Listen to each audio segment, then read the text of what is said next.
Tu peux être fort, tu peux être brillant, tu peux être admiré. Mais si tu es encore esclave de ton désir, tu n'es libre de rien. La luxure n'est pas juste un excès de plaisir, c'est une soumission volontaire. Une soumission douce, agréable et destructrice. Elle te donne l'illusion de vivre pendant qu'elle vide ton âme de toute énergie vitale. Regarde bien autour de toi. Combien d'hommes tombent, non à cause d'un ennemi extérieur, mais à cause d'eux-mêmes. Le véritable effondrement commence quand le désir prend le trône de ton esprit. Aujourd'hui, on va plonger ensemble dans ce poison sucré qu'on ne remet jamais en question. Tu découvriras pourquoi la luxure te garde faible et comment la vaincre peut faire de toi un homme que rien ni personne ne pourra plus jamais dominer. Si tu oses regarder en face cette vérité, commente « Je veux reprendre le contrôle » et reste jusqu'à la fin, car la révélation t'attend. Depuis l'Antiquité, la luxure a toujours été plus qu'un simple vice. Elle était un test, une épreuve, une frontière invisible entre l'homme dirigé par son âme et celui contrôlé par ses pulsions. Dans la Grèce antique, les stoïciens voyaient la maîtrise du désir sexuel comme une condition fondamentale pour atteindre l'ataraxie, la paix intérieure. Sénèque l'écrivait sans détour. Ce n'est pas parce que le plaisir est doux qu'il est bon. À ses yeux, le plaisir non maîtrisé n'était qu'un piège masqué. Dans les traditions chrétiennes, la luxure était l'un des 7 péchés capitaux, non pas parce qu'elle est mauvaise en soi, mais parce qu'elle corrompt lentement la volonté. Et même chez Bouddha, l'attachement au plaisir charnel était vu comme l'une des racines de la souffrance. Aujourd'hui, dans notre ère saturée de tentations, cette sagesse a été balayée par un culte, celui de l'instant, de l'impulsion, de la consommation sans conscience. La vérité, c'est que si la luxure est devenue si omniprésente, c'est parce qu'elle rend les masses dociles. Brise ce lien et tu redeviens dangereux pour ce monde. On croit que la luxure, c'est simplement le fait d'aimer le sexe. Mais non, c'est beaucoup plus subtil, beaucoup plus profond. La luxure, c'est ce moment précis où ton désir n'est plus une simple impulsion, mais une autorité. Tu ne ressens plus l'envie, tu y obéis. Tu ne fais plus l'amour par élan libre, tu le cherches comme un affamé, sans conscience, sans maîtrise. C'est là que le piège commence, quand tu crois jouir de ton pouvoir, alors qu'en réalité, tu es dominé par lui. Le mot luxure vient du latin luxuria, qui signifie excès, démesure. Ce n'est donc pas le plaisir qui est visé, mais l'incapacité à le contenir. C'est quand ton plaisir devient un tyran intérieur, quand tu n'as plus le choix, quand chaque pensée t'échappe pour aller ramper vers une image, un fantasme, une main, un corps. Et tu crois que c'est anodin, que c'est normal. Mais en vérité, tu es déjà enchaîné. Ce que peu osent dire, c'est que la luxure n'a rien à voir avec la liberté. Elle n'est pas un acte de libération, mais de soumission. Tu crois que tu choisis, mais c'est elle qui parle à ta place. Tu crois que tu décides, mais c'est elle qui guide tes yeux, qui contrôle tes gestes, qui modèle ton humeur. La luxure te rend plus impatient, plus dispersé, plus impulsif. Tu veux plus, toujours plus, sans jamais être rassasié. Et à mesure que tu consommes, c'est toi qui es consommé. Ta volonté s'effondre, ton énergie se disperse, ton âme s'éteint à petit feu. Et il faut oser le dire. La luxure, souvent, n'est pas un plaisir, mais une fuite. Une fuite devant la solitude, devant l'ennui, devant la responsabilité de ton propre vide. Quand tu es seul face à toi-même, face à ton passé, face à ta conscience, tu préfères fuir dans l'image, dans le corps de l'autre, dans l'excitation qui t'anesthésie. Tu n'as pas faim de sexe, tu as faim d'oubli, et le plaisir devient ton anesthésiant préféré, jusqu'à ce que le plaisir ne fonctionne plus. Et alors, tu t'effondres. Saint Augustin disait « La luxure nous fait aimer ce qui nous détruit et fuir ce qui nous élève ». Il avait compris que la luxure n'est pas un acte isolé, mais un processus lent d'autodestruction. Car plus tu laisses ce désir incontrôlé diriger ta vie, plus tu perds ta clarté. Tu ne regardes plus les gens comme des âmes, mais comme des objets de désir. Tu ne construis plus rien. Tu consommes. Tu brûles ton temps, ton énergie, tes relations, ton potentiel. Tout devient secondaire, sauf cette quête invisible, insatiable, du frisson. Et dans ce monde qui célèbre le plaisir comme une victoire, la luxure passe pour un droit. Mais en vérité, elle est une chaîne. et tu ne t'en rends compte qu'au moment où tu veux t'en libérer et que tu découvres que tu n'y arrives plus. Voilà le véritable drame, quand tu veux dire non et que ton corps dit oui, quand tu veux t'élever, mais que ton esprit est trop affaibli, tu es tombé trop souvent, tu t'es trahi trop de fois. Alors maintenant, il ne te reste plus qu'un choix, soit tu continues à sombrer lentement, en silence, dans la chaleur douce du plaisir qui tue, soit tu fais ce que peu ose faire, tu ouvres les yeux, et tu choisis la guerre intérieure. Tu penses peu, être que tu contrôles ton désir, mais en réalité, c'est lui qui t'a dressé. Ton cerveau a appris à obéir à des signaux invisibles. Il a été entraîné à chercher l'excitation, à la réclamer, à paniquer dès qu'elle disparaît. C'est là que tout commence, pas dans le corps, mais dans ton esprit. La luxure n'est pas qu'une pulsion, c'est une programmation. À chaque fois que tu cèdes, ton cerveau libère de la dopamine, la molécule de la récompense. Cette dopamine crée une boucle. Plus tu la ressens, plus tu en veux. Et plus tu en veux, plus tu t'exposes à ce qui l'a déclenché. Images, pensées, souvenirs, tentations. Ce que tu crois être un besoin est en fait une mémoire chimique. Ton système nerveux te pousse à répéter, pas parce que tu as envie, mais parce que tu es conditionné. Ton désir n'est plus une réaction libre, c'est un réflexe appris, comme un chien qui salive dès qu'il entend une cloche. Et ce conditionnement ne reste pas neutre. Il déforme ton esprit. Il te rend impatient, distrait, incapable de te concentrer. Chaque fois que tu essayes de lire, d'étudier, de créer, tu sens ton attention fuir, comme si quelque chose en toi te tirait vers le bas. Ce quelque chose, c'est la trace de ton dernier plaisir. C'est la dépendance. Tu ne vis plus pleinement le présent. Tu vis en attente de la prochaine décharge. Et ce n'est pas tout. La luxure altère aussi ton jugement moral. Quand tu es dans l'excitation, tu n'es plus la même personne. Tu acceptes des choses que tu aurais refusées. Tu justifies l'injustifiable. Tu oublies tes principes. Tu abandonnes tes valeurs. Tu mens, tu caches, tu trahis. Tout ça pour une sensation qui dure quelques secondes, mais dont l'ombre, elle, reste longtemps. Le problème, ce n'est pas seulement ce que tu fais, c'est ce que tu deviens quand tu le fais. Car au fond, tu le sais. Tu sens le brouillard. Tu sens cette confusion après l'acte, ce malaise diffus, cette gêne que tu n'expliques pas. Tu essaies de passer à autre chose. Tu allumes ton téléphone, tu scrolles, tu souris. Mais une partie de toi sait, ton âme se souvient, elle sait que tu t'es trahi. Pas parce que le plaisir est mal, mais parce que tu l'as choisi au détriment de ta grandeur. Et plus tu répètes ce cycle, plus ta volonté se fragilise. Tu n'arrives plus à dire non. Tu as peur du vide. Tu préfères céder plutôt que d'affronter ton inconfort. C'est ça, la vraie prison. Ce n'est pas l'envie, c'est l'impossibilité de t'en passer. Le pire, c'est que tu continues de penser que tu es aux commandes. Mais en réalité, tu n'es plus que le spectateur de ton propre esclavage. Tu vis une guerre mentale et tu refuses de la voir. Regarde bien autour de toi. Combien d'hommes brillants ont détruit leur vie pour un moment de plaisir? Combien d'esprits lucides ont perdu leur clarté à force d'excitation compulsive? Combien de carrières, de mariages, d'âmes ont été brûlées par la luxure déguisée en liberté? C'est une tragédie silencieuse, une épidémie que personne ne nomme, parce qu'elle est confortable, parce qu'elle flatte l'ego, parce qu'elle ne fait pas mal tout de suite. Mais à long terme, elle vide l'être. Elle te déconnecte du réel, elle te rend tiède. Et dans ce monde, être tiède, c'est être vulnérable. Ce que la luxure t'enlève, ce n'est pas juste ton temps ou ton énergie, c'est ta puissance, ta direction, ta clarté. Elle transforme un homme souverain en serviteur de ses impulsions. Et tu peux continuer ainsi encore des années. Mais un jour, tu te regarderas dans le miroir et tu ne reconnaîtras plus le regard que tu vois. Tu verras un être agité, fatigué, confus. Tu sauras que tu as laissé le plaisir prendre la place du sens.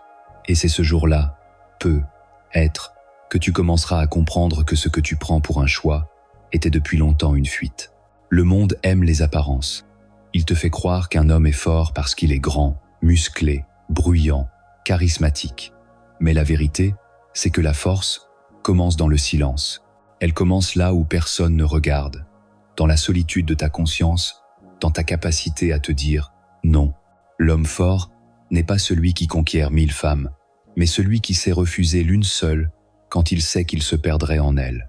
La force, ce n'est pas le contrôle des autres, c'est d'abord le contrôle de soi, et c'est justement là que la luxure révèle ta véritable nature, car elle agit comme un miroir. Elle te montre ton degré de maîtrise. Es-tu capable de regarder une tentation et de ne pas bouger? Es-tu capable de sentir le feu monter et de rester immobile, lucide, intact? Ou bien es-tu ce genre d'homme qui se précipite dès que l'envie surgit, qui oublie ses valeurs, qui oublie sa mission, qui se vend pour un regard, un frisson, une chaleur éphémère? Là est la vraie séparation. Non pas entre le fort et le faible, mais entre l'homme dirigé et l'homme dérivé. Machiavel l'avait compris. Le vrai pouvoir n'appartient pas à celui qui séduit les foules, mais à celui qui peut maîtriser ses instincts. Il écrivait que l'homme politique doit paraître passionné, mais rester froid à l'intérieur, car celui qui est possédé par son désir est facilement manipulable. Et Nietzsche le disait à sa manière, « Il faut porter encore en soi un chaos pour pouvoir mettre au monde une étoile dansante. Mais si tu te laisses submerger par ce chaos, tu ne crées rien, tu t'éparpilles. Tu deviens l'instrument du monde, au lieu d'en être le sculpteur. L'homme faible suit toujours le plaisir. Il le cherche même quand il sait que cela le détruit. Il se justifie, il minimise, il appelle cela liberté. Mais c'est un masque pour cacher sa peur. Peur du manque, peur du rejet, peur de la discipline. L'homme faible ne veut pas s'affronter. Il préfère céder. Il préfère la chaleur immédiate au feu intérieur. Et à force de céder, il oublie qu'il avait en lui la capacité de régner sur sa propre vie. L'homme fort, lui, choisit. Il sent la tentation. Il connaît l'envie, mais il ne s'y soumet pas. Il observe, il canalise, il transforme. Il sait que chaque non prononcé aujourd'hui construit sa liberté de demain. Il comprend que le désir n'est pas un maître, mais une énergie qui peut l'enflammer ou le sanctifier. Il ne fuit pas la tentation. Il l'affronte, il la transmute. Regarde les grands hommes de l'histoire. Ceux qui ont bâti des empires, transformé des peuples, laissé une trace dans le temps. Ce n'étaient pas des esclaves de leur luxure. Ce n'étaient pas des enfants perdus dans le plaisir. Ils avaient une vision, une discipline, une conscience plus haute que le désir immédiat. Leur virilité ne se mesurait pas en conquête, mais en silence, en retenue, en pouvoir intérieur. Alors pose-toi cette question simple, mais brutale. Es-tu encore un homme ou juste un corps réactif déguisé en homme? Ton regard peut-il porter loin ou est-il toujours absorbé par la prochaine distraction? Es-tu maître ou dépendant? Cette distinction ne se voit pas de l'extérieur. Elle ne se crie pas. Elle se vit, chaque jour, dans le secret de ton âme. Et elle fera toute la différence. Parce qu'un homme faible peut avoir l'air vivant, mais seul l'homme fort est éveillé. Tu crois peu, être que ton rapport au plaisir est une affaire privée. Tu crois que tes envies t'appartiennent, que ce que tu regardes, ce que tu désires, ce que tu consommes ne regarde que toi. Mais ce que tu ne vois pas, c'est que ton plaisir est dirigé. Il est cultivé, amplifié, entretenu. Ce n'est pas un accident, c'est une stratégie. L'industrie du plaisir a un objectif simple, te garder faible, distrait, obéissant. Tout ce qui t'entoure aujourd'hui te pousse à consommer des corps, des images, des fantasmes, du rêve immédiat. Tu es constamment exposé à une surdose de stimuli, publicité sexualisée, réseaux sociaux saturés de courbes, plateformes où l'intimité devient spectacle. Et plus tu regardes, plus tu veux regarder. Plus tu t'excites, plus tu perds ta lucidité. C'est exactement ce que le système attend de toi. Un homme qui pense est dangereux. Un homme excité est inoffensif. Chaque fois que tu cliques, que tu likes, que tu scrolles sans réfléchir, tu renforces les chaînes invisibles qu'on a placées autour de ton esprit. Tu crois que c'est gratuit? Non, ce n'est jamais gratuit. Tu paies avec ton attention, tu paies avec ta concentration, tu paies avec ta liberté intérieure. Ce que tu offres en échange de ces plaisirs faciles, c'est ton pouvoir de présence. Et tu le fais chaque jour sans t'en rendre compte. Tu es devenu un produit. Ton regard est vendu. Ton désir est exploité. Les algorithmes savent exactement ce qui va retenir ton attention, ce qui va t'exciter, ce qui va te faire rester plus longtemps. Tu es traqué, ciblé, dirigé. Et pendant que tu crois te détendre, tu es conditionné, tu es recablé. On te modèle en consommateur. On te rééduque à répondre par impulsion, pas par choix. La luxure devient alors une ingénierie, une programmation de masse. Et ce n'est pas seulement ton énergie mentale qu'on te vole, c'est aussi ta dignité. Car plus tu consommes, plus tu te compares. Tu vois des corps idéalisés, des vies fantasmées, des scénarios irréels. Et tu commences à te juger. Tu n'es jamais assez. Pas assez beau, pas assez performant, pas assez désiré. La frustration grandit. Et que fais-tu? Tu retournes consommer pour t'apaiser. Voilà le piège parfait. La luxure crée une blessure et se vante ensuite comme remède. Ce cycle, il est voulu, il est entretenu, parce qu'un homme frustré est plus facile à manipuler, parce qu'un homme dépendant n'élève pas la voix. Il obéit, il achète, il clique, il se tait. On n'a pas besoin que tu sois libre. On a besoin que tu sois distrait. Et tu l'es. Parce que tant que tu es pris dans l'industrie du plaisir, tu n'as plus le temps, ni la force, ni l'envie de bâtir, quoi que ce soit de grand. Schopenhauer avait vu clair quand il écrivait « Le désir est illusion, et son accomplissement, souffrance ». Il avait compris que tant que l'homme vit dans l'illusion du manque, il est condamné à poursuivre une ombre. Et c'est exactement ce que l'industrie du plaisir veut, que tu poursuives l'ombre, que tu ne t'arrêtes jamais, que tu sois toujours presque comblé, mais jamais pleinement en paix. Alors, pose-toi cette question. Pourquoi ceux qui dirigent le monde ne te disent-ils jamais de maîtriser ton désir? Pourquoi aucune voix dominante ne t'encourage à la tempérance, à la retenue, à la force intérieure? Parce que ta faiblesse les enrichit, parce que ta confusion les arrange, parce qu'un homme centré, lucide, froid, stable, est incontrôlable. Et le système ne veut pas d'hommes incontrôlables. Redevenir maître de ton plaisir, c'est déclarer la guerre à cette industrie. C'est couper le circuit, c'est briser le programme, c'est dire « je ne suis plus à vendre ». Et ce jour-là, tu redeviens un mystère pour eux, un homme qu'on ne peut plus manipuler, un homme qu'ils craignent. Parce qu'il est libre, tu ne t'en rends peu, être pas compte. Mais chaque fois que tu cèdes à la luxure, tu perds quelque chose. Pas seulement ton temps, pas seulement ton attention, mais une part de ton feu intérieur. Une part de cette énergie brute, primitive, sacrée, que les anciens appelaient force vitale. Les traditions orientales la nomment prana, chi ou kundalini. Freud l'appelait libido, non pas simplement comme énergie sexuelle, mais comme force de vie, comme pulsion créatrice fondamentale. Et Jung affirmait que celui qui ne transforme pas cette énergie est condamné à en être dévoré.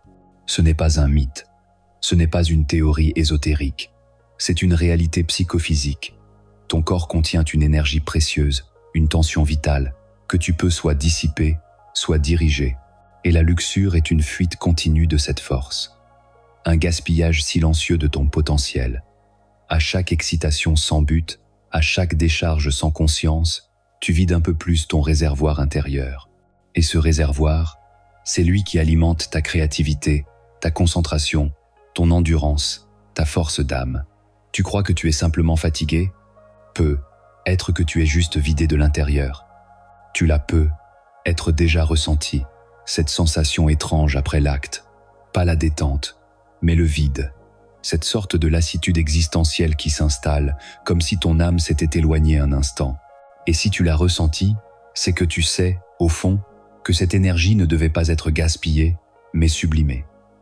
Parce que cette force, si tu l'apprivoises, peut nourrir bien plus que ton plaisir.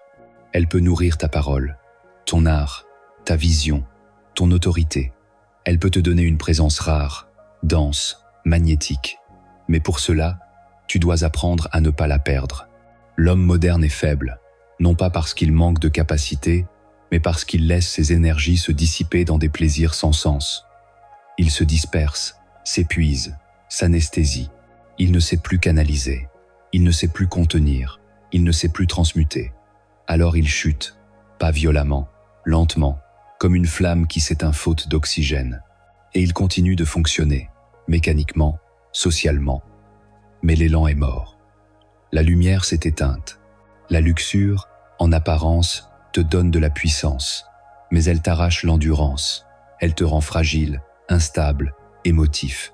Tu deviens dépendant de stimuli externes pour te sentir vivant. Tu perds ta capacité à rester seul, calme, présent. Tu ne bâtis plus, tu réagis. Et la réaction, toujours, est une faiblesse. Celui qui réagit est déjà dominé. À l'inverse, celui qui conserve son énergie vitale, celui qui choisit la discipline au lieu de l'impulsion, celui-là découvre un pouvoir que peu connaissent, la clarté. Tu te lèves avec plus de volonté. Tu penses plus profondément. Tu regardes plus loin. Tu sens une énergie tranquille monter en toi. Pas une excitation, pas un feu qui brûle tout, mais un feu qui éclaire, qui chauffe de l'intérieur, qui donne envie de créer, de servir, de construire. Et cette transformation ne vient pas d'un miracle. Elle vient d'un simple choix, répété chaque jour. Ne pas céder, garder, contenir, rediriger. Cette énergie, tu peux la transmuter en silence profond, en concentration extrême, en force tranquille, en regard pénétrant, en paroles qui touchent, en action décisive. C'est la même énergie. Mais soit tu la perds dans l'instant, soit tu l'offres à l'éternité. Voilà pourquoi ceux qui veulent vivre grandement doivent vaincre la luxure, pas parce que le sexe est mauvais, mais parce que mal utilisé, il affaiblit tout. Il brouille la conscience, il ronge la volonté, il éteint la vision. Et un homme sans vision est un homme qui tourne en rond. Alors garde cette vérité en mémoire. Chaque fois que tu renonces à la facilité, tu nourris ton feu. Et un jour, ce feu deviendra un flambeau. Et ce flambeau guidera d'autres hommes. Pas parce que tu seras parfait, mais parce que tu auras su préserver ce qui est rare, ton énergie. Et un homme qui garde son énergie, garde son royaume. Tu te demandes peu, être pourquoi tu te sens vide. Après, pourquoi ce que tu croyais être un moment de plaisir te laisse avec un goût amer, une gêne silencieuse, une fatigue qui ne dit pas son nom. Ce n'est pas seulement parce que tu as dépensé de l'énergie. C'est parce qu'à chaque fois que tu cèdes à la luxure, tu abandonnes une partie de ton identité. Tu te trahis. Et cette trahison, même minuscule, laisse une cicatrice. On ne devient pas un homme en parlant fort, en levant les épaules ou en séduisant des corps. On devient un homme en tenant ses promesses envers soi-même.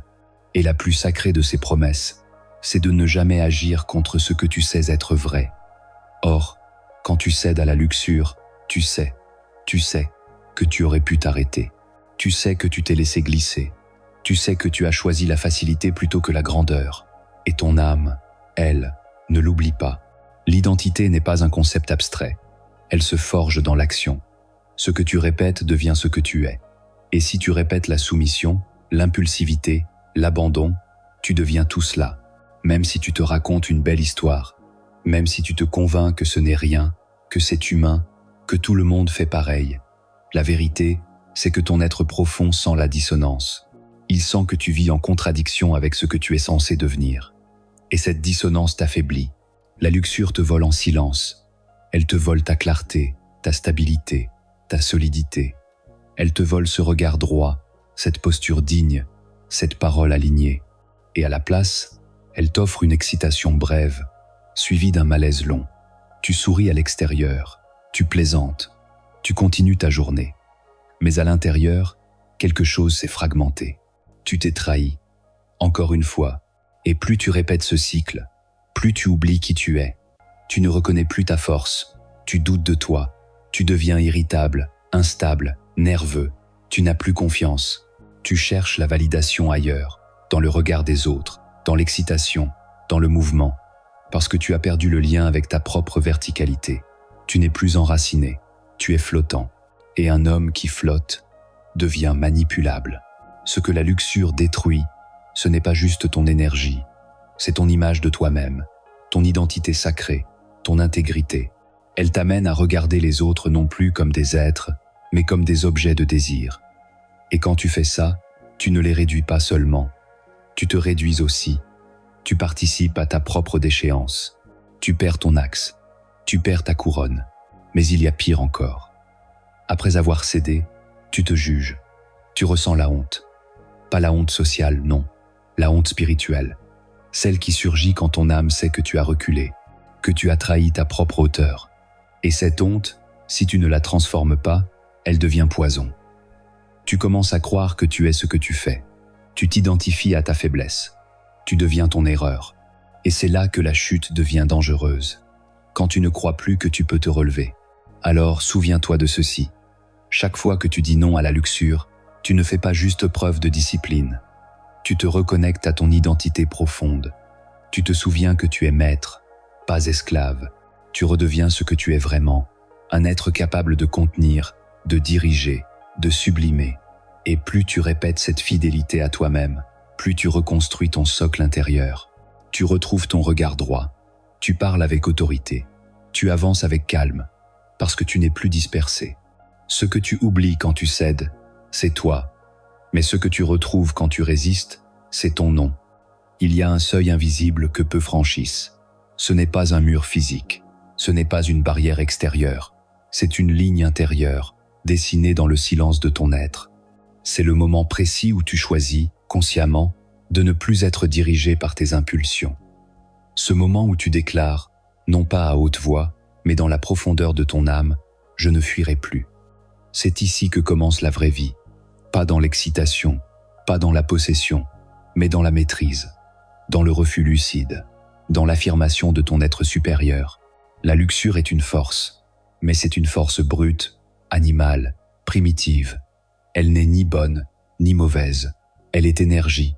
Et comme toute énergie, elle peut être détruite ou transformée. L'homme faible la disperse, l'homme fort la contient, mais l'homme éveillé la transfigure. Il ne la nie pas, il ne la refoule pas, il l'élève. Il la redirige vers des œuvres, des idées, des choix qui ont un poids. Il transforme son feu en lumière, son impulsion en élévation. Cette capacité à sublimer, elle est rare, et pourtant, elle est en toi. Chaque fois que tu choisis le silence au lieu de la dispersion, tu l'actives. Chaque fois que tu restes centré face à la tentation, tu la renforces. Chaque fois que tu préfères bâtir plutôt que fuir, tu incarnes ton essence véritable. Ce n'est pas un chemin facile, c'est un combat, mais un combat noble, parce qu'il te rend plus pur, plus ancré, plus puissant. Tu verras que le monde changera autour de toi. Les gens ne sauront pas l'expliquer, mais ils sentiront que quelque chose émane de toi. Une stabilité, une intensité, une verticalité. Tu ne parleras pas forcément plus. Mais quand tu parleras, on t'écoutera. Tu n'auras pas besoin de séduire. Ta présence suffira, parce que tu ne viendras plus chercher, tu viendras offrir. Et ça, c'est rare, parce que ça ne vient pas d'un manque, mais d'un trop-plein de maîtrise. La transcendance ne consiste pas à renier ton corps, ni à haïr tes désirs. Elle consiste à les traverser, à les regarder en face, à les canaliser. Elle consiste à voir la tentation et à y répondre par la vision. Parce que tu sais où tu vas, parce que tu sais qui tu veux devenir, parce que tu refuses de vendre ton royaume intérieur pour une poignée de sensations. Et plus tu avances sur ce chemin, plus tu sentiras que tu n'es pas seul. Il y a, en toi, une force plus vaste que ton désir, une force qui observe, qui attend, qui veut ta grandeur. Elle est là depuis toujours, mais elle ne se révèle qu'à celui qui décide de se relever, celui qui tombe et se relève 1000 fois. Celui qui se fatigue, qui échoue, mais qui ne se résigne pas. Celui qui dit « Je veux mieux que ça, je suis fait pour plus que ça ». Ce jour-là, tu ne seras pas parfait, mais tu seras en guerre sainte contre ton propre abaissement. Et cette guerre, c'est elle qui te sanctifie, parce qu'elle fait de toi un homme, un vrai, pas un automate dirigé par ses pulsions, pas un jouet de la société du spectacle, mais un être souverain, stable, enflammé de lucidité. Le chemin vers la transcendance commence ici, dans ce simple instant où tu regardes ton désir et que tu choisis de ne pas t'agenouiller. Ce n'est pas un refus du plaisir, c'est une déclaration de grandeur, une déclaration silencieuse, mais puissante. Et un jour, ce choix changera tout. Tu as grandi dans une époque qui appelle liberté ce qui, autrefois, était vu comme une servitude. Aujourd'hui, si tu parles de retenue, on t'accuse de répression. Si tu parles de tempérance, on te soupçonne d'aigreur. Et si tu oses affirmer que le plaisir n'est pas toujours une bonne chose, on te regarde comme un aliéné. Pourtant, Écoute bien, ce que l'on appelle liberté aujourd'hui n'est trop souvent qu'un déguisement de l'esclavage. Car qu'est-ce qu'un homme qui fait ce qu'il veut, mais ne peut jamais dire non à ce qu'il désire? Est-ce encore un homme libre ou simplement un animal bien habillé? La luxure est rusée. Elle se présente comme une conquête. Tu crois choisir, tu crois décider, tu crois jouir d'un droit sacré, alors que tu répètes inlassablement les mêmes gestes dictés par ton corps, par les images qui t'assaillent, par les habitudes invisibles qui te gouvernent. Tu n'agis plus, tu réagis, tu n'inventes plus ta vie. Tu suis un script implanté dans ta mémoire nerveuse. Et le plus tragique, tu crois que c'est toi qui as écrit ce script. Tu confonds impulsion et volonté. Tu confonds réaction et liberté. Tu vis dans une culture qui a remplacé la notion de bien par celle de plaisir. Tout ce qui est plaisant est bon. Tout ce qui dérange est mauvais. Mais la liberté véritable commence justement là où le plaisir s'arrête. Quand tu es capable de ressentir une impulsion et de ne pas t'y abandonner. Quand tu peux désirer sans obéir. C'est à ce moment précis que tu redeviens un être souverain. Sinon, tu restes une créature manipulable, vulnérable, docile et parfaitement adaptée à une société qui veut des consommateurs, pas des hommes libres. Tu veux la preuve? Regarde comment on vend le sexe. Regarde les slogans, regarde les séries, regarde la musique, regarde les réseaux. Tout encourage à céder, à te laisser aller, à te faire plaisir. Pourquoi? Parce que plus tu cèdes, plus tu consommes, plus tu es impulsif, plus tu dépenses, plus tu suis tes instincts, plus tu es prévisible, contrôlable, interchangeable. Et on te dit que c'est ça, vivre librement, alors que tu n'as jamais été aussi dépendant. Un homme libre, ce n'est pas celui qui couche avec qui il veut. C'est celui qui peut regarder une tentation en face et la laisser passer. Non pas parce qu'il est frustré, mais parce qu'il a mieux à faire, parce qu'il a une mission, parce qu'il connaît sa direction, parce qu'il a compris que sa paix intérieure vaut plus que quelques secondes d'excitation. Les stoïciens l'avaient vu depuis longtemps. Pour eux, la liberté ne se mesure pas à ce que tu fais, mais à ce que tu refuses de faire quand ton corps te pousse à agir. La vraie liberté, c'est de rester maître de toi quand l'orage monte. C'est de garder ton cap quand tout en toi appelle l'abandon. C'est ce calme froid au cœur du tumulte. Ce refus tranquille, digne, noble. Ce non silencieux qui dit « Je suis plus que ce que je ressens ». Mais ce que notre époque rejette, c'est la noblesse. Elle l'a remplacée par le droit au plaisir. Ce droit devient une religion, et toute personne qui ose le remettre en question est traitée en hérétique. Pourtant, la vérité reste intacte, même si on la nie. Plus tu fais du plaisir ta priorité, plus tu t'éloignes de ta liberté, car tu n'es pas né pour suivre ton corps. Tu es né pour l'habiter, l'éduquer, l'élever. Tu veux être libre? Commence par refuser ce que tu désires quand tu sais que cela t'abaisse. Tu veux devenir grand? Commence par décevoir ton ego quand il réclame l'instant. Car la grandeur ne se construit pas dans l'obéissance au monde, mais dans la fidélité à ton âme. Et ton âme ne veut pas simplement du plaisir. Elle veut le sens. Elle veut le feu qui ne brûle pas, mais éclaire. La plupart des gens croient qu'ils cherchent le plaisir, mais en vérité, ils fuient le vide. Un vide intérieur qu'ils ne savent pas nommer, qu'ils ne savent pas regarder, qu'ils ne savent même plus ressentir. Un vide qu'ils remplissent frénétiquement, jour après jour, par des stimulations, des images, des distractions, et surtout par le sexe. Pas parce qu'ils sont affamés d'amour, mais parce qu'ils sont affamés de sens. Et c'est là que commence la guerre, non pas contre ton désir, mais contre ta propre absence. Carl Jung disait que l'homme moderne souffre non pas tant d'un excès de pulsion, mais d'un déficit de signification. Il ne sait plus pourquoi il vit. Il a perdu le centre, il a perdu le sacré. Alors il court après des sensations, espérant qu'elles masqueront ce qu'il refuse d'affronter. Mais aucune sensation ne remplace une direction. Aucune excitation ne comble le manque de mission. Et plus tu ignores ce vide, plus il grandit.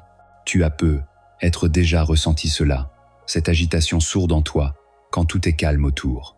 Ce besoin de bouger, de scroller, de parler, de regarder, de faire quelque chose, n'importe quoi, tant que tu n'as pas à rester seul, avec toi-même. Parce qu'au fond, tu as peur de ce que tu pourrais entendre si tu t'arrêtais.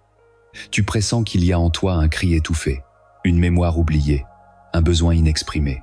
Alors tu fuis. Et la luxure, devient ta porte de sortie préférée. Mais ce que tu ne vois pas, c'est que plus tu fuis ce vide, plus tu l'alimentes. Tu renforces l'abîme, tu creuses ta propre absence. Parce qu'au lieu de l'écouter, tu la masques. Tu la recouvres d'images, de corps, de frissons. Et plus tu le fais, plus ton âme s'éloigne. Tu deviens un étranger à toi-même. Un automate habillé, une conscience éteinte dans un corps agité. Le sexe, dans ce contexte, devient une prière inversée. Ce qui était censé unir devient une fuite. Ce qui devait nourrir devient une dépendance. Tu ne cherches plus l'amour, tu cherches l'oubli. L'oubli de ta propre fatigue existentielle, de ta peur de mourir sans avoir vraiment vécu, de ton angoisse de ne pas être à la hauteur de ce que tu pressens en toi. Et chaque orgasme devient une micro-anesthésie, une déconnexion momentanée de ta propre douleur. Mais quand l'effet passe, la douleur est toujours là, plus forte, plus sourde, plus profonde. C'est pourquoi ce combat n'est pas sexuel, il est spirituel. Ce n'est pas ton corps que tu dois maîtriser, c'est ton cœur que tu dois rééduquer. Tu dois le réapprendre à regarder en face ce qu'il a fui pendant trop longtemps. Le silence, la solitude, le face à face avec toi-même. Car ce que tu fuis contient exactement ce que tu cherches. C'est dans ce vide que tu trouveras la vérité sur toi, ta colère, ton manque, ton potentiel, ta blessure, ta vocation. Mais tu dois oser y entrer. La guerre contre le vide intérieur est la plus noble qui soit. Parce que c'est une guerre sans armes, sans cris, sans victoire visible. C'est une guerre silencieuse, lente, intime. Une guerre contre ton besoin d'être rassuré, contre ton envie de tout remplir, contre ta peur de t'écouter. Mais celui qui affronte ce vide sans le fuir découvre qu'il n'est pas vide. Il est plein, plein de feu, plein de mémoire, plein de puissance, plein de Dieu. Alors ne fuis plus. Regarde, reste, respire. Ce vide n'est pas ton ennemi, il est ton initiation. Et si tu l'honores, si tu le traverses, si tu l'aimes, il te transformera. Non en un homme parfait, mais en un homme vivant. Et un homme vivant n'a plus besoin de se fuir. Il y a quelque chose de profondément troublant dans la manière dont la sexualité est devenue une identité. Aujourd'hui, on ne parle plus seulement de désir, on parle de qui tu es. Tu es défini par ce qui t'attire, par ce que tu fais avec ton corps, par ce que tu montres, ce que tu assumes, ce que tu revendiques. Mais la vérité, c'est que ton identité est plus vaste, plus profonde, plus sacrée que ce que tu fais entre quatre murs.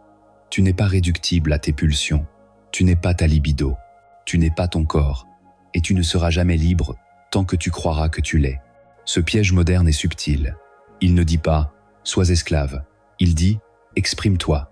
Mais cette expression, sous couvert de libération, devient souvent une nouvelle prison. Tu vis dans une époque où l'on confond provocation et puissance, où l'on confond exposition et affirmation de soi.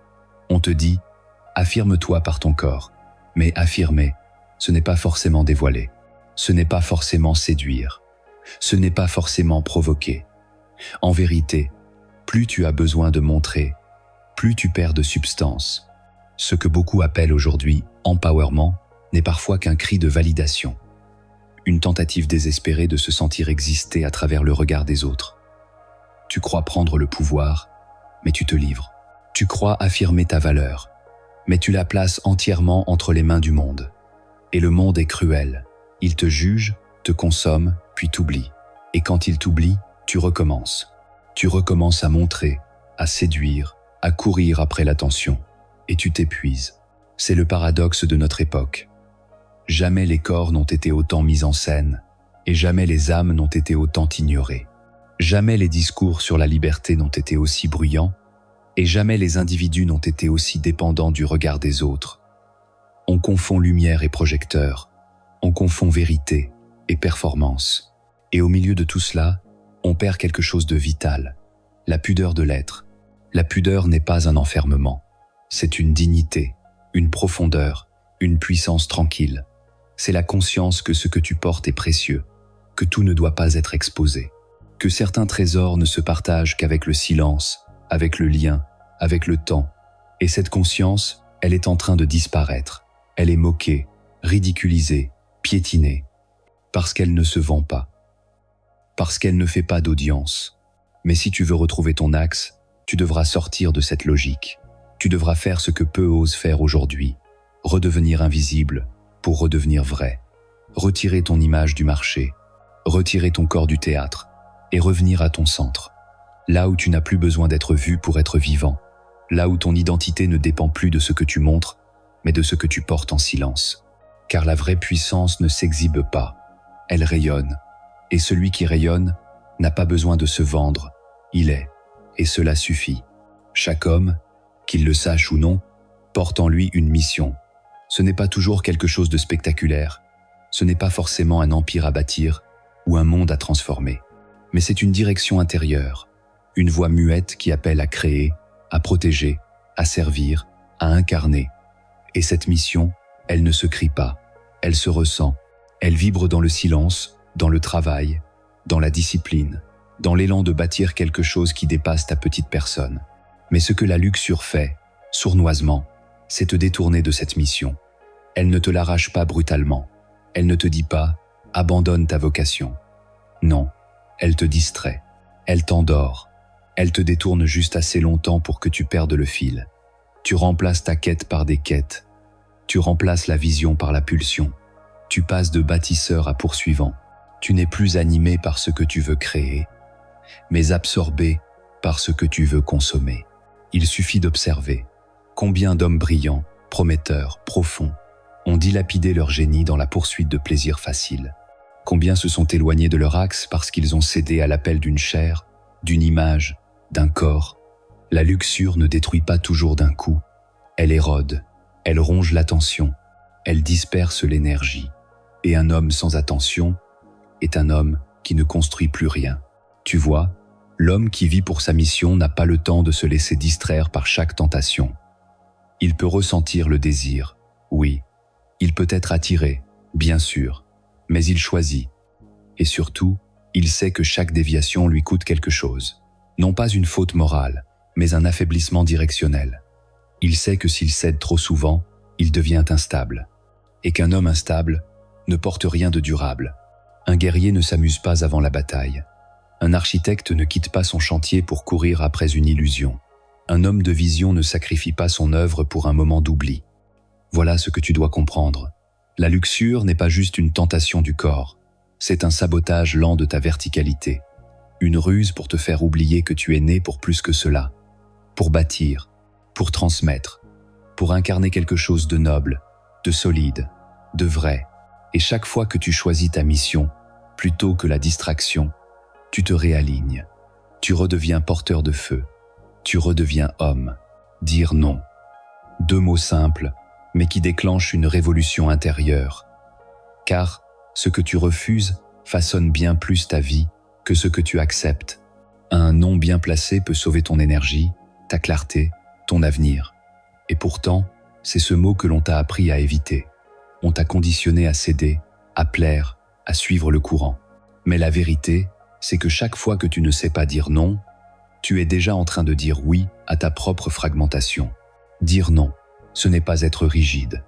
Ce n'est pas rejeter le monde. C'est tracer une frontière invisible entre ce que tu es et ce que tu refuses de devenir. C'est marquer le territoire sacré de ton intégrité. Car tu ne peux pas être un homme entier si tu dis oui à tout ce qui t'appelle. Tu dois choisir, séparer, sanctifier ce qui est digne de toi et refuser le reste. C'est cette sélection qui fait de toi un être fort, non pas par domination extérieure, mais par cohérence intérieure. Et le plus fascinant, c'est ceci. Plus tu sais dire non, plus tu deviens puissant, pas bruyant, pas agressif, puissant, calme, dense, présent. Les autres le sentent. Ils sentent que tu ne te donnes pas facilement, que tu n'es pas achetable, que tu n'es pas pressé. Et cette rareté crée du respect. Car, dans un monde d'hommes qui se bradent, celui qui se contient devient roi. Chaque non prononcé est un oui silencieux à quelque chose de plus grand, à ta mission, à ton alignement, à ton feu intérieur. Tu crois perdre quelque chose en disant non à la luxure? Non. Tu récupères ta puissance, tu récupères ta direction, tu récupères ton non. Et plus tu pratiques ce non, plus tu ressens un calme profond. Tu n'es plus dispersé, tu es centré.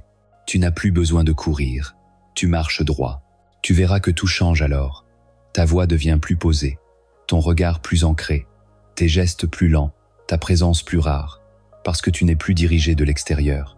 Tu ne vis plus au rythme de l'envie. Tu imposes ton propre rythme, et ce rythme est celui des rois, des bâtisseurs, des hommes complets. Refuser, ce n'est pas se priver, c'est se préserver. Et dans un monde qui glorifie l'abandon à tous les désirs, celui qui sait dire non devient une anomalie sacrée.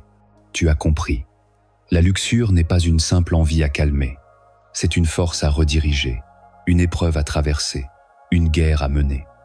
Mais cette guerre ne se gagne pas par la force brute. Elle se gagne par la conscience, par la stratégie, par la pratique quotidienne d'actes simples mais profonds. Voici maintenant ce que tu peux faire, concrètement, pour reprendre le contrôle et devenir un homme que plus rien ne détourne de sa grandeur. Première discipline, observer sans fuir. Commence par reconnaître, avec honnêteté, quand et comment le désir te prend. Tu n'as pas besoin de juger, ni de te culpabiliser. Tu dois simplement observer. À quel moment ton esprit glisse-t-il vers l'image? Quand ton corps réclame-t-il ce frisson? Qu'est-ce que tu ressens juste avant de céder? C'est souvent une émotion floue, fatigue, stress, solitude, frustration, ennui. Le piège est là. Tu crois que tu veux du sexe, alors que tu veux juste fuir un inconfort. Chaque fois que tu ressens cette tension, ne réagis pas tout de suite. Reste, respire, regarde-la.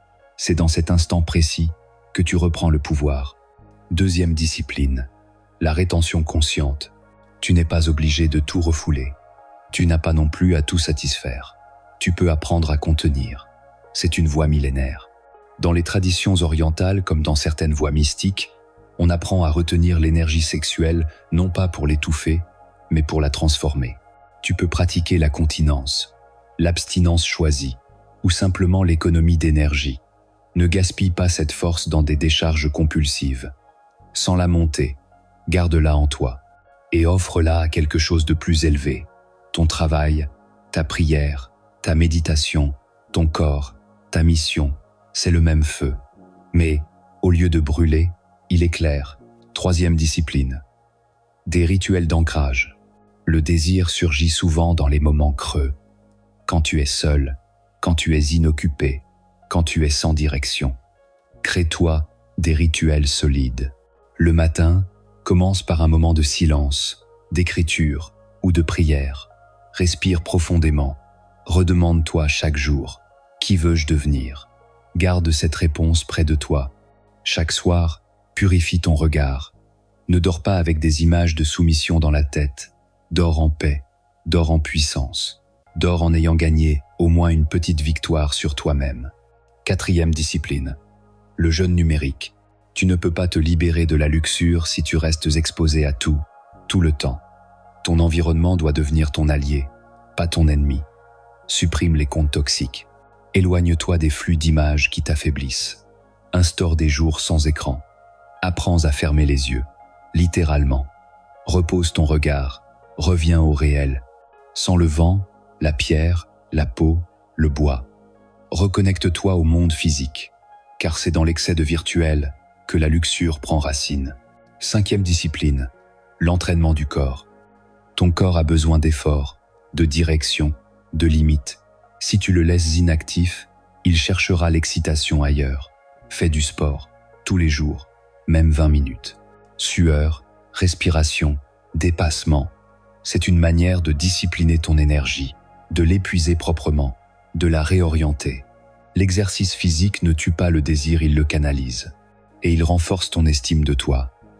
Un corps fort et actif est un corps moins vulnérable à la fuite facile. Sixième discipline, l'alliance avec le sens. Tu ne vaincras pas la luxure par haine du plaisir. Tu la vaincras par amour du sens. Tu dois redécouvrir quelque chose de plus beau que le plaisir. Ta mission, ton appel, ta conscience, ton axe. Lise des textes sacrés. Étudie les philosophes. Médite sur la mort. Entoure-toi de beauté vraie. Reviens à la grandeur. Un homme qui vit pour une cause plus grande que lui n'a plus besoin de distraction. Il est trop occupé à bâtir, trop habité par ce qu'il incarne. Septième discipline, la fraternité silencieuse. Ne mène pas cette guerre seule. Tu n'as pas à t'exposer, à tout dire, mais cherche des frères, des hommes en chemin, des êtres qui, eux aussi, ont choisi la verticale. Tu verras que vous vous reconnaîtrez sans parler, dans les regards, dans la posture, dans le calme, dans le feu tranquille. Crée des alliances invisibles avec ceux qui refusent d'être esclaves. Et si tu n'en trouves pas tout de suite, sois-le pour les autres. Sois celui qui inspire, par sa discrétion, par sa discipline, par son rayonnement. Et surtout, n'oublie pas, la chute n'est pas la fin. Tu tomberas peu. Être, une fois, 10 fois, 100 fois, peu importe. Ce qui compte, c'est le mouvement inverse. La remontée, la fermeté, le refus de rester au sol. Chaque chute est une leçon. Chaque victoire est un pas. Et avec le temps, tu sentiras que ce désir, autrefois insupportable, devient calme. Il cesse de crier, parce que tu cesses de fuir. Et dans ce silence, tu retrouves ton trône. Tu sais maintenant, ce que tu croyais être un simple désir était en réalité une épreuve, une initiation silencieuse, une porte cachée vers ton vrai pouvoir. On ne te l'a jamais dit. On t'a dit que c'était normal, humain, inévitable. On t'a dit que tu devais t'accepter tel que tu es. Mais, ce qu'on ne t'a pas dit, c'est que tu n'es pas seulement ce que tu ressens. Tu es aussi ce que tu choisis de devenir. Et tant que tu fuis, tant que tu cèdes, tant que tu t'abandonnes à chaque frisson, tu restes en bas, prisonnier, petit, oublié. Mais il y a une autre voie, une voie droite, une voie noble, une voie étroite. Elle ne crie pas, elle n'attire pas les foules. Elle commence dans le silence. Elle commence quand tu regardes ton reflet après une chute et que tu décides de ne plus tomber sans résister. Elle commence quand tu comprends que chaque fois que tu dis non, tu ne te punis pas, tu te construis, tu te dresses, tu te purifies, tu retrouves ton nom, tu redeviens un homme. Et un jour, sans prévenir, tu sentiras que quelque chose en toi a changé. Tu ne réagiras plus comme avant, tu ne courras plus après les mêmes choses. Tu parleras moins, mais tes mots auront du poids. Tu regarderas moins, mais ton regard portera plus loin. Tu auras ce calme qu'on ne peut ni acheter, ni imiter, parce que tu l'auras conquis. Alors retiens cette vérité. Vaincre la luxure ne fait pas de toi un homme parfait. Cela fait de toi un homme libre. Et un homme libre est dangereux pour tout ce qui veut le manipuler, pour tout ce qui veut l'endormir, pour tout ce qui veut l'empêcher de briller. Si ce message t'a touché, commente, je reprends le contrôle. Abonne-toi pour ne plus jamais oublier qui tu es. Et surtout, reste fidèle à ton feu, car c'est lui qui te mènera là où aucun plaisir ne pourra jamais t'emmener, au sommet de toi-même.